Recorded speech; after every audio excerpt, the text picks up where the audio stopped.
BC commission మాజీ సభ్యులు జోహర్ పటేల్ గారికి, మిత్రులు శోభన గారు, శ్రీనివాస్ గారు, నిర్మల్ రెడ్డి గారు, కృష్ణ, సుభాష్, మల్లికార్జున గారు అని అందరికీ విధమాపన్నాలు తెలియజేస్తూ సాయి చంద్ గారి 2వ వర్ధంతి సందర్భంగా వారి స్వగ్రామంలో ఆయన విగ్రహాన్ని ఏర్పాటు చేస్తున్న సందర్భంలో ఆ కార్యక్రమాన్ని విజయవంతం చేసే దాంట్లో భాగంగా ఈరోజు పోస్టర్ ఆవిష్కరణ కార్యక్రమం చేసుకోవడం జరిగింది. సాయి చంద్ గారికి వికారాబాద్లో అత్యంత సాన్నిహిత సంబంధం ఉంది. ఎందుకంటే ఏ కార్యక్రమం ఉన్నా కానీ ఉద్యమ సమయంలో కానీ ప్రభుత్వం ఏర్పాటు తర్వాత కూడా ప్రతి కార్యక్రమంలో ఆయన పాల్గొని ఈ ప్రజలను చైతన్యవంతం చేసే దాంట్లో ఆ రోజు ఆయన ముఖ్య పాత్ర పోషించాడు.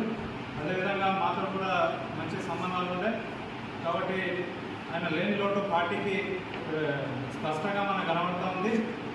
కాబట్టి ఆయన ఆశయాలు ముందుకు తీసుకుపోయే దాంట్లో భాగంగా ఈరోజు ఆయన ఆశయాలు ముందుకు తీసుకుపోవడానికి మేమంతా సిద్ధంగా ఉంటాం.